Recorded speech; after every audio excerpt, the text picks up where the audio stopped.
Hi friends, welcome to Nadiya creatives. இன்னைக்கு நம்ம பார்க்க போகிறது கல்கண்டு சாதம். எங்கள் பையன் வந்து மலைக்கு போயிட்டு இன்னைக்கு வந்து வீட்டுக்கு வந்தாச்சு. புதன்கிழமை, அதாவது ஜனவரி 7ஆம் தேதி இன்னைக்கு விடிய காலையில் வீட்டுக்கு வந்தாச்சு. நம்ம ஐயப்ப கோயிலேருந்து வந்த இந்த அரிசியை வச்சு நம்ம பிரசாதம் செய்வோம். எப்போவுமே பிரசாதம் சக்கரை பொங்கல் செய்வோம். நான் இன்னைக்கு கல்கண்டு சாதம் செய்யலாம் அப்படின்னு சொல்லிட்டு இன்னைக்கு இது மாதிரி செய்யலாம் அப்படின்ட்டு ரெடி பண்ணிட்டு இருக்கேன். அதுக்கு ஒரு அரை கப் அளவுக்கு பச்சரிசி அவங்க இருமுடி பையிலேருந்து வந்தது. நான் ஒரு கப் அளவுக்கு நம்ம நல்ல பச்சரிசி எடுத்து வச்சுருக்கேன், நம்ம வீட்டில் நார்மல் பச்சரிசி. அதுக்கப்புறம் இதுக்கு 1.5 கப் அளவுக்கு அரிசி எடுத்ததில் நான் 3/4 கப் அளவு கரெக்டாக பாதி அளவு போடணும். நான் 1.5 கப் ரைஸ் எடுத்து வச்சுருக்கேன். அதில் 3/4 கப் அளவுக்கு சிறுபருப்பை லேசாக வெறும் சட்டியில் லேசாக சூடு ஏறுற அளவு வறுத்துக்கணும். அந்த பச்சை வாசனை போகிறதுக்காக வறுத்து ரெடி பண்ணி வச்சுருக்கேன். இப்போ அதுலேயே இந்த பச்சரிசியும் சேர்த்துக்கலாம். அதுக்கப்புறம் இந்த அரிசியும் சேர்த்துக்கலாம். இது எல்லாத்தையுமே நல்லா வாஷ் பண்ணி கொண்டு வந்துட்டு எப்படி இருக்குன்னு பார்க்கலாம். அதுக்கு நான் இதில் மொத்தத்தில் 2.25 கப் அளவுக்கு நம்ம எடுத்திருக்கோம், அரிசி பருப்பு எல்லாம் சேர்த்து.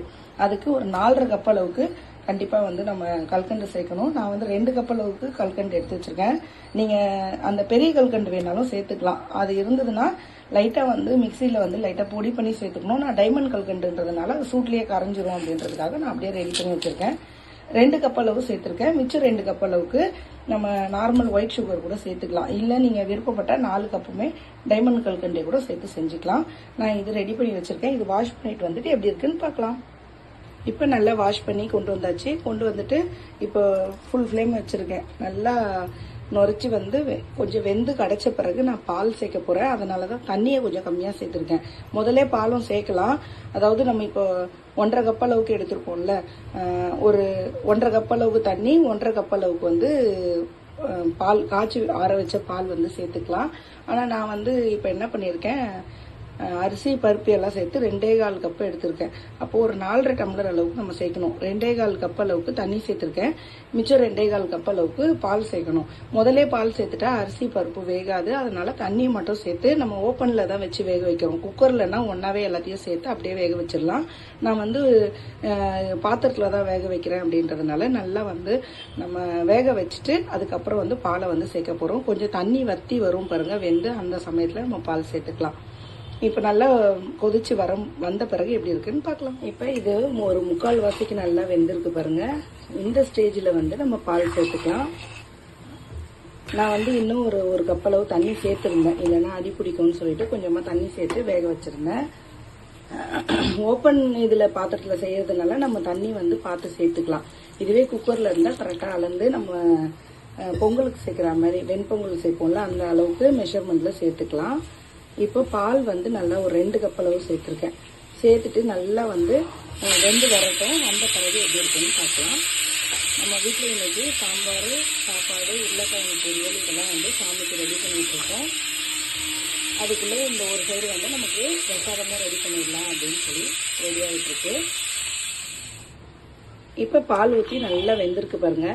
இந்த அளவுக்கு நல்லா வெந்து வந்த பிறகு நம்ம கல்கண்டும் ஒயிட் சுகரும் சேர்த்துக்க போகிறேன். இதில் கல்கண்டு அளந்து வச்சுருக்க கல்கண்டும் அதே மாதிரி நீங்கள் ஃபுல்லாகவே கல்கண்டு சேர்க்கறதுனால சேர்க்கலாம். பாதி கல்கண்டு பாதி ஒயிட் சுகர் சேர்க்கறதுனால சேர்க்கலாம். நான் 2 கப் அளவு கல்கண்டு சேர்த்துருக்கேன். இப்போ 2லேருந்து 2.5 கப் அளவுக்கு ஒயிட் சுகர் சேர்த்துக்கலாம். ஏன்னா நம்ம 2.25 கப் அளவுக்கு பருப்பு அரிசி எல்லாம் சேர்ந்து போட்டோம். அதனால 4.5 கப் அளவுக்கு நம்ம சர்க்கரை சேர்க்கணும். அதாவது எல்லாம் சேர்த்து இனிப்பு சேர்க்கணும். அதில் நான் ஒரு நீங்கள் கூடவோ குறைவோ உங்கள் வீட்டில் எப்படி சாப்பிடுவீங்களோ அதை பொறுத்து செஞ்சுக்குங்க. நான் 2 கப் அளவு சேர்த்தேன்னா 2.25 கப் அளவுக்கு சர்க்கரை ஒயிட் சுகர் எடுத்து வச்சுருக்கேன், அதையும் சேர்த்துக்கலாம். அடுத்து இந்த கல்கண்டு இருந்தது வீட்டில், அதை இதையும் சேர்த்துக்கலாம் அப்படின்னு சொல்லிட்டு நான் ஒயிட் சுகர் சேர்க்காம இந்த கல்கண்டையும் சேர்த்துக்க போகிறேன். இது ஒரு 2 கப் அளவு சேர்த்துட்டு நம்ம நல்லா இது கரையிற அளவு நல்லா வெயிட் பண்ணணும். இல்லைன்னா ஒரு மிக்சி ஜாரில் லைட்டாக அடிச்சாவும் சேர்த்துக்கணும். நான் இதை அப்படியே சேர்த்துக்கிறேன். சேர்த்துட்டு இது நல்லா கரையட்டும். கரைஞ்ச பிறகு எப்படி இருக்குன்னு பார்க்கலாம். இப்போ ஒரு ஃப்ரெஷ்ஷாக ஒரு தேங்காய் எடுத்து உடச்சி நான் எச்ச பண்ணாமல் நம்ம சாமிக்கு செய்யறதுனால ஃப்ரெஷ்ஷான தேங்காவாக எடுத்து இந்த மாதிரி உதிரியாக மிக்சி ஜாரில் அரைச்சி வச்சுருக்கேன். இல்லை நீங்கள் திருவி கூட சேர்த்துக்கலாம். அதை கூட இந்த கல்கண்டு சாதத்தில் சேர்த்துக்கலாம். ரொம்ப டேஸ்ட்டாக இருக்கும். எல்லா தேங்காவையும் சேர்த்துடலாம். இது கூட ஏலக்காய் தூளும் சேர்த்து போகிறோம். நல்லா டேஸ்டியாக சூப்பராக இருக்கும் இந்த கல்கண்டு சாதம். இதே மாதிரி செஞ்சு பாருங்க. இது சிதம்பரத்தில் ரொம்ப ஸ்பெஷல்னு சொல்லுவாங்க. சிதம்பரம் ஸ்பெஷல் கல்கண்டு சாதம்னு சொல்லிட்டு நிறைய ரெசிபிஸ் நான் பார்த்துருக்கேன். அந்த மாதிரியும் இல்லாமல் நம்ம ஸ்டைலில், எனக்கு தெரிஞ்ச ஸ்டைலில் நான் கல்கண்டு சாதம் செய்கிறேன் ஐயப்பனுக்காக. இப்போ இது கூட நம்ம ஒரு 1/2 ஸ்பூன் அளவுக்கு ஏலக்காய் தூள் சேர்த்துக்கலாம். ரொம்ப மணமாக இருக்கும் இந்த ஏலக்காய் தூள். ஏன்னா நான் வீட்டிலேயே வறுத்து அரைச்ச ஏலக்காய் பொடி. இது கொஞ்சமாக போட்டால் கூட நல்லா ஃப்ளேவராக இருக்கும். இதையும் சேர்த்து நல்லா கலந்துக்கலாம். நல்லா அந்த கல்கண்டெல்லாம் கரைஞ்சி நமக்கு சூப்பராக கிடச்சிருக்கு பாருங்க. இப்போ நெய்யில் வந்து முந்திரியை வறுத்து சேர்த்துக்க போகிறோம். அதாவது அபிஷேக நெய், ஐயப்பனோட அபிஷேக நெய்யில் முந்திரியை வறுத்து சேர்க்கும்போது நல்ல டேஸ்ட்டாக சூப்பராக நமக்கு இந்த பிரசாதம் கிடைக்கும். இப்போ ஐயப்ப கோயிலில் அபிஷேக நெய்யை வந்து ஒரு டப்பாவில் கொடுத்துருந்தாங்க. அதை அப்படியே சேர்த்தாச்சு. அது கூட கொஞ்சம் முந்திரி வந்து சேர்த்துருக்கேன். இப்போ இந்த அளவுக்கு நெய் இருந்தது எல்லாத்தையும் சேர்த்தாச்சு. சேர்த்துட்டு இது நல்லா வறுத்துட்டு இதை வந்து நம்ம சேர்த்துக்க போகிறோம். இப்போ இது நல்லா வந்து செவந்திருக்கு. ஆஃப் பண்ணியாச்சு இப்போ கேஸை. இதை வந்து அப்படியே எடுத்து நம்ம சேர்த்துக்க போகிறோம். இது நல்லா வெந்திருக்கு பாருங்க. அந்த கல்கண்டெல்லாம் நல்லா கரைஞ்சி நல்லா லிக்விடாக இருக்குது. இதுலேயே நம்ம தேங்காவும் சேர்த்துருந்தோம். ஸ்லோலியே வெந்துட்டு இருக்கு. அப்போ தான் நல்லா திக்கு கொடுக்கும் அப்படின்றதுனால கொஞ்சம் ஸ்லோலியே வேக வச்சுருக்கேன்.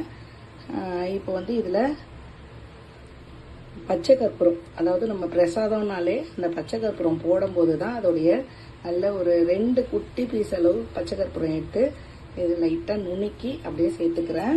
நம்ம கோயில் பிரசாதம் மாதிரி சூப்பராக கிடைக்கும். அதுக்காக இப்போது இதுலேயே வந்து நம்ம வறுத்து வச்சிருந்த நெய் முந்திரி அந்த மிக்சிங்கையும் சேர்த்துக்கலாம். நல்லா சேர்த்துட்டு நல்லா கலந்து கொடுத்துக்கலாம். சூப்பரான நம்மளோட கல்கண்டு சாதம் ரெடி ஆயிடுச்சு பாருங்க. இதே மாதிரி நீங்க ஐயப்ப கோயில் போயிட்டு வந்தா என்ன செய்வீங்க அப்படின்றத எனக்கு கமெண்ட்ல போடுங்க. இன்னைக்கு நம்ம வீட்டில் சூப்பரான நம்ம கல்கண்டு சக்கரை பொங்கல் ரெடி ஆயிடுச்சு. அதே மாதிரி உதிரியான சாதம், அப்புறம் சாம்பார். நல்லா வந்து கத்திரிக்காய் சாம்பார் வச்சிருக்கேன். வலையிலேருந்து வந்தோடனே நாக்கெல்லாம் செத்து போயிருக்கும். அதாவது ஒரு காரசாரமாக ஏதாவது நல்லா சாப்பிடணும் போல இருக்கும் நம்ம வீட்டு சாப்பாடு. அதனால இன்னைக்கு கத்திரிக்காய் போட்டு நல்லா சாம்பார் வச்சுட்டு நம்ம உருளைக்கிழங்கு வந்து வறுத்துருக்கேன். உப்பு காரம் போட்டு அப்படியே உருளைக்கிழங்க வறுத்துருக்கேன். ரொம்ப டேஸ்டியான இந்த ரெசிபி வேணும்னா நீங்கள் கமெண்டில் கண்டிப்பாக போடுங்க. இந்த உருளைக்கிழங்கு எப்படி வறுக்கணுன்றதை நான் வந்து உங்களுக்கு வீடியோ எடுத்து போடுறேன். இதுதான் நம்ம வீட்டில் இன்றைக்கி செஞ்ச அப்பளம் பொரிச்சிருக்கேன்.